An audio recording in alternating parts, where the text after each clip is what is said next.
예, 이슈 플러스 시간 시작해 보겠습니다. 오늘은 루크투자연구소의 임순재 대표와 함께합니다. 대표님 안녕하세요. 네, 안녕하십니까? 예, 앞서 저희가 이번 주에 국내 증시가 네. 어떤 흐름을 보일지 증권사별 리포트를 정리해 드렸는데요. 국내 증시가 박스권에 갇힌 흐름이 이어질 것이다. 많은 분들이 조언을 하더라고요. 지난주였죠. 미국과 유럽 네. 증시가 크게 빠졌고 오늘도 영향을 받는 게 바로 국내 증시입니다. 네네. 코스닥은 벌써 2% 넘게 하락인데요. 네, 그렇죠. 어떤 점에 중점을 좀 두고 계세요? 네, 일단 지난주에도 국내 증시 같은 게 이제 박스권으로 움직였다라고 보시면 될 것 같고요. 네. 대신 이제 미국 같은 경우에는 이제 특히 이제 기업 실적들이 발표되면서 기업 실적에 따라 좀 그 주가의 움직임이 좀 달라졌다라고 보시면 되겠습니다. 특히 이제 나스닥 같은 경우에는 넷플릭스의 실적이 예상보다 나쁘게 나오면서 좀 큰 폭의 하락세를 좀 보였다라고 보시면 될 것 같고요. 다우나 S&P 같은 경우도 전체적으로 조금 약세를 보이는 그런 한 주 아니었나라는 생각이 들고 있습니다. 네. 가장 큰 이유는 이제 미국의 긴축 관련된 우려감이 제일 크다라고 보시면 될 것 같고요. 이런 긴축 관련돼서 지금 투자 심리가 상당히 좀 위축이 돼 있다라고 보시면 되겠습니다. 특히 이제 파월 의장이 IMF 총회 연설에서 향후에 이제 기준금리는 이제 빅스텝 인상을 하겠다라는 식의 이제 강력한 그런 이제 얘기가 하면서 이제 우려감이 좀 더 확대됐다라고 보시면 될 것 같고요. 이에 따라서 성장주들이 조금 하락세가 조금 두드러졌다라고 보시면 되겠습니다. 아마 기업의 1분기 실적에 관련된 부분은 계속 아마 이번 주도 얘기가 될 걸로 그렇게 예상이 되고 있는데요. 기업들의 실적들이 시장 예상치보다는 좁게 나오는 그런 측면은 있지만 금액 자체적으로 절대적으로 보면 아직은 조금 부진한 그런 모습을 좀 이어가고 있는 그런 상황입니다. 이렇게 된 이유가 이제 원자재 가격의 급등세에 따른 이제 기업들의 실적이 조금 악화되는 그런 측면이 이제 있다라고 보시면 될 것 같고요. 또 하나가 이제 작년에 기저 효과가 지금 나타나고 있다라고 보시면 되겠습니다. 이런 상황에서 연준의 이제 통화 긴축이 강화된다라고 하게 되면 시장은 아마 조금 더 밀릴 수도 있다라는 것도 그러니까 약간 상방보다는 하방 관련돼서 열어두고 아마 투자를 하시는 게 좀 더 낫지 않을까 싶습니다. 예. 미국의 금리 상승 이슈가 일단은 시장의 투심을 악화시키는 요인이고 이번 주도 기업의 실적이 또 영향을 줄 것이다라는 말씀이신데요. 이번 주 국내 증시 향방 어떻게 보시는지 또 우리가 주목해 볼 만한 섹터가 있는지 알려주십시오, 대표님. 일단 지수 자체는 박스권에서 계속 좀 움직이지 않을까. 그러니까 박스권들이 하단을 아마 다시 한번 확인하는 그런 이런 주가 될 가능성은 좀 많다라고 생각이 됩니다. 대표님이 보시는 하단은 어디인가요? 한 2,600포인트 정도가 이제 하단 아닌가라는 생각을 하고 있는데요. 일단 지수 자체는 2,600에서 2,750포인트 내에서 아마 박스권으로 계속 좀 더 움직임은 좀 커질 거다라고 보여지는데요. 아마 이번 주에 여러 이제 기업들의 실적들이 이제 발표가 될 걸로 예상이 되고 있습니다. 이 기업 실적이 과연 어떻게 나오느냐에 따라서 주가의 흐름은 좀 약간 달라질 수 있다라고 보여지고 있고요. 네. 일단 이번 주 같은 경우 국내 GDP 성장률이 발표될 예정입니다. 지금 예상으로는 한 전년 동기 대비 한 2.6% 정도 증가할 걸로 그렇게 예상이 되고 있고요. 네. 분기 단위로 하면 지난 분기보다 한 0.5% 정도 증가할 걸로 그렇게 예상이 되는데 일단 작년 4분기의 증가폭이 1.2%였다라고 생각을 하면 그거의 한 절반 이하의 성장률에 불과하다라는 이제 전망치가 나오고 있습니다. 그만큼 최근에 이제 오미크론 확산세로 인해서 관련된 이제 경제 성장 좀 둔화가 이어지는 거 아닌가라는 생각이 들고요. 네. 과연 이제 2분기에 과연 좋아질 것이냐 여부가 이제 어떻게 보면 시장 더 관심사 아닌가라는 생각을 하고 있는데요. 원자재 가격의 급등세가 최근같이 계속 이어진다라고 하게 되면 2분기 때도 성장률이 생각보다 그렇게 높지 않을 수 있다는 것도 아마 감안을 하셔야 되지 않을까 싶습니다. 예, 잘 알겠습니다. 최근에 이제 우리나라의 네이버나 카카오로 대표되는 이 빅테크 주가 흐름이 심상치가 않습니다. 많이 빠져 있는 상황인데요. 이번 주 미국의 빅테크 기업들의 실적 발표가 예정이 돼 있습니다. 이런 빅테크 기업들의 실적이 국내외 증시에 어떤 영향이 있을까요? 네, 일단 빅테크 기업이다라고 하게 되면 국내에 조금 영향이 크게 있겠죠. 그러니까 그렇게 되면 미국 증시 자체 지수가 좀 움직일 수 있다라고 보여지니까요. 네. 빅테크 기업이 예상 정도의 실적을 이제 나온다라고 하게 되면 시장에 상대적으로는 조금 덜 충격이 되겠지만 만약 지난주에 넷플릭스처럼 시장에서 예상했던 것보다 만약 못 미친다라고 하게 되면 어떻게 보면 시장 전체적으로는 좀 충격이 올 수밖에 없다라고 보여집니다. 특히 이제 기술주 같은 경우에는 금리 인상에 상당히 이제 부정적으로 이제 영향을 미친다라고 지금 계속 얘기가 되고 있는 상황인데 만약 기업 실적이 현재와 같이 개선 폭이 좀 증가가 좀 제한되는 와중에서 금리 상승이 이루어진다라고 하게 되면 향후에 일단 성장주 관련된 기술주들이 전체적으로 실적이 지금보다 더 나빠질 개연성 뭐 충분히 있으니까요. 그런 걸 감안한다라고 하게 되면 시장에서 상당히 좀 부정적인 영향을 좀 미치지 않을까라는 생각을 하고 있습니다. 일단 현재 상황에서는 과연 그 1분기 실적보다는 1분기 이후 2분기, 3분기와에 관련된 가이던스가 좀 더 시장에 민감하게 반영이 될 걸로 그렇게 예상을 하고 있습니다. 1분기 같은 경우도 이제 우크라이나 러시아 전쟁이 일부 반영이 되어 있기 때문에 그 부분은 이제 뭐 반영이 어느 정도 된다라고는 보고는 있지만 현재와 같이 우크라이나 러시아 전쟁이 계속 지금 뭐 장기전화 된다라고 하게 되면 특히 이제 원자재 가격의 인상 부분이 계속 2분기에도 영향을 미치게 될 거고요. 그러다 보면 기업 입장에서 보면 그 비용 증가로 인한 수익성이 악화될 수밖에 없는 그런 상황이다라고 보시면 되겠습니다. 그리고 각 기업들마다 이제 가이던스에 대해서 뭐 표명을 어떤 식으로 이제 표명을 하게 되는데요. 만약 가이던스가 향후에 좀 부정적인 그런 이제 내용이 나온다든가 아니면 가이던스가 없다든가 하게 되면 관련된 일단 주가 흐름은 좀 상대적으로 좀 부진하지 않을까라는 생각이 드니까 그런 점도 좀 감안을 해서 뭐 임하시는 게 어떨까 싶습니다.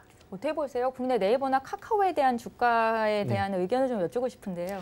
일단 지금 상황에서는 조금 더 옆으로 횡보하지 않을까라는 생각이 들고 있습니다. 일단 뭐 올랐었던 이유 중에 가장 컸던 이유가 이제 언택 관련된 그런 부분이다라고 보면 되는데요. 지금 뭐 거리두기 완화가 되면서 관련된 이제 컨택트 관련된 부분이 조금 더 시장에서 이제 주목도가 있다라고 보시면 될 것 같고요. 그리고 이제 그 관련돼서 규제 관련된 사항들이 조금 풀어질 것이다라는 기대감은 이제 계속 있긴 하지만 아직까지 규제가 어떻게 될지는 좀 더 지켜봐야 된다라는 부분도 좀 감안하시는 게 어떨까 싶습니다. 네, 1분기 실적 시즌입니다. 2, 3분기 가이던스가 더 좋아질 만한 업종이나 기업 쪽으로 시선을 돌리는 게 맞다라는 의견이셨습니다. 다음 질문 드릴게요. 이번 주에 살펴볼 만한 주요 증시 일정으로 앞서서 제가 이제 미국의 1분기 GDP, 개인 소비 지출이 발표될 예정이다라는 말씀을 드렸는데요. 이번 지표로 연준의 금리 인상 규모가 재확인될 것이다라고 시장은 분석을 하더라고요. 그렇죠. 수치가 어떻게 나오겠습니까, 대표님? 일단 좋게 나올 것 같습니다. 네, 그러니까 문제는 좋게 나온다는 얘기는 증시엔 좀 나쁘게 영향을 미칠 수밖에 없다라고 보시면 될 것 같습니다. 네, 그러니까 지표가 지금 뭐 그러니까 부동산 같은 경우도 뭐 계속 지금 뭐 재고나 아니면 가격 관련된 지표들이 이번 주에 뭐 수요일, 목요일 날 이제 발표될 예정인데요. 기본적으로 지금 현재 상황에서는 높게 나올 걸로 그렇게 예상을 하고 있습니다.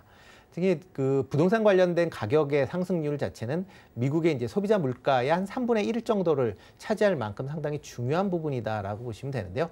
이렇게 부동산 가격이 계속 강세를 띈다라고 하게 되면 소비자 물가가 그만큼 높게 형성될 수밖에 없다라고 보시면 될 것 같고요. 또 하나 이제 개인 소비 지출 같은 경우도 일단 상승세가 좀 더 이어지지 않을까라는 생각을 하고 있습니다. 그렇기 때문에 그런 부분도 감안해서 보시는데 다만 이제 이 지표를 보시게 될 때 조금 이제 관심 좀 중점을 두셔야 될 게 그던 이제 PCE라고 하는 그 지표의 월간 상승률에 조금 더 관심을 보시는 게 어떨까라는 생각을 해보고 있습니다. 월간 상승, 뭐 연간 상승률로는 상당히 이제 높게 나올 거로 생각이 되는데 과연 전달에 비해서 과연 얼마만큼 높았느냐가 아마 시장에서 좀 더 관심을 갖지 않을까라는 생각이 들고요. 뭐 지금 나오는 예상치보다 만약 조금 하락을 뭐 조금 적게 이제 올라갔다라고 생각이 되면 그만큼 시장에서 조금 상대적으로 좀 긍정적인 영향에 미칠 수 있을 거고요. 만약 그거에 뭐 시장 예상치에 부합하거나 아니면 조금 높게 나온다라고 하게 되면 그만큼 인플레이션에 대한 우려감이 지금보다 더 증가하고 과연 지난 이제 3월 달 인플레이션 상승률이 피크가 아닐 수 있다는 얘기가 다시 나올 수도 있다라고 보시면 될 것 같고요. 그렇게 되면 연준 입장에서 보면 어쩔 수 없이 기준금리에 대한 부분을 뭐 올려야 되는 게 지금 현재 빅스텝에 관련된 얘기가 많이 나오고 있는데요.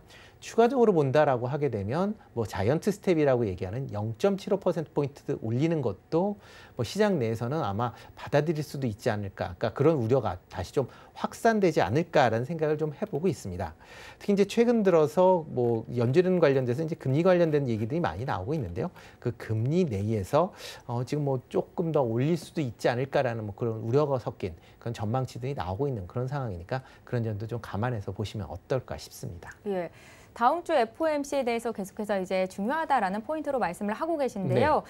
저희가 이제 예상하기로는 0.5%포인트 인상이다. 그런데 이제 발표 직후 기자회견에서 연준 의장이 더 강경한 발언을 했을 때 시장이 또 크게 출렁이지 않을까. 여기에 대한 대비를 좀 해야 될 것도 같은데 조정에 따른 대비를 좀 해야 될까요? 네, 그렇죠. 그거 좀 대비를 하시는 게 맞지 않을까라는 생각이 들고 있습니다. 과거에 이제 지금 FOMC 회의를 할 때에 하기 전에 하락을 했다가 한 이후에 상승을 보이고 있습니다. 그 대표적 전형적인 증시 격언이다라고 보시면 되는데요.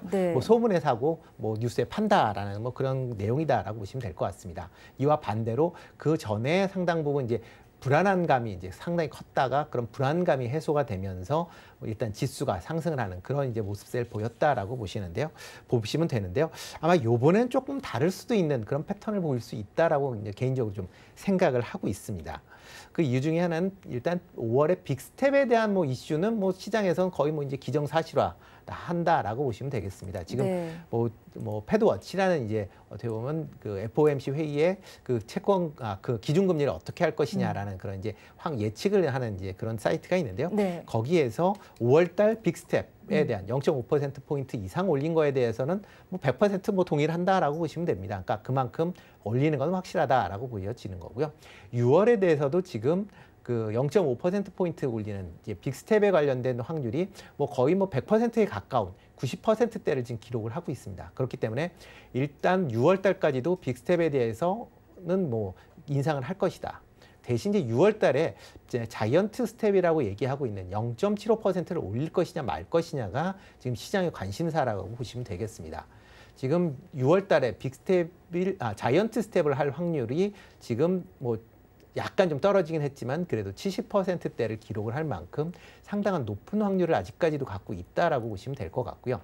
만약 이번에 이제 5월달 FOMC 회의에서 지금 빅스텝을 했다라고 해도 과연 6월달에 자이언트 스텝을 하느냐 마느냐에 대한 얘기가 다시금 불거질 수 있다라고 보시면 되겠습니다. 그렇게 따지면 뭐 지금 뭐 빅스텝을 한다 5월달 FOMC가 끝난다고 해도 6월달 FOMC 회의의 불확실성이 여전히 상존하고 있는 상황이기 때문에 아마 이번에는 지난번과는 다르게 뭐 반등을 온다라고 해도 뭐 짧게 뭐 반등하는 수준에서 끝나지 않을까라는 개인적인 생각을 좀 해보고 있습니다. 마지막으로 이번 주 주식시장에 임하는 우리 투자자분들을 위해서 조언 한 말씀 하신다면요. 네, 일단 뭐 아까도 말씀드렸듯이 일단 지수 자체가 2,600에서 2,750포인트 내외에서 움직일 걸로 예상이 되고 있는데요. 일단 이번 주에 한 2,600포인트를 한번 좀 지금보다도 조금 더 빠질 수도 있다는 말씀이시죠? 조금 더 빠질 수도 있다라고 보여집니다. 특히 기업들은 이제 실적 발표들이 이제 특히 미국 기업들이 어떻게 나오느냐가 좀 더 시장에 영향을 미칠 수 있다라고 보여지고요. 그렇기 때문에 지금 상황에서 뭐 지수는 좀 하락을 한다라고는 하지만 개별적인 이슈가 있는 그런 기업들은 뭐 강한 흐름을 좀 보일 걸로 예상이 되고 있습니다. 뭐 금일 같은 경우 지금 현대차 같은 경우 실적이 상당히 이제 예상보다 지금 좋게 나왔기 때문에 지금 뭐 상승세를 기록을 하고 있고요. 특히 원자재 가격, 특히 이제 에그플레이션 관련돼서 얘기가 나오면서 지금 사료업체, 그다음에 이제 뭐 농산물 관련된 업체들이 좀 강한 그런 흐름들을 보이고 있습니다. 그 외에 이제 실적이 이제 좀 개선돼서 아마 발표가 될 게 아마 정유주가 아닐까라는 생각이 드는데요. 정유주 같은 경우는 특히 이제 복합 정제 마진이 상당 부분 좋아질 걸로 그렇게 예상이 되고 있기 때문에 그런 부분도 감안을 하신다라고 하면 뭐 최근에 이제 이런 금리 상승이 경제 성장을 둔화시킨다라는 그런 우려감도 물론 가질 수는 있겠지만 그거보다는 아직까지는 뭐 이런 이제 그 실적에 대한 부분을 좀 더 보시는 게 어떨까라는 생각을 개인적으로 좀 해보고 있습니다.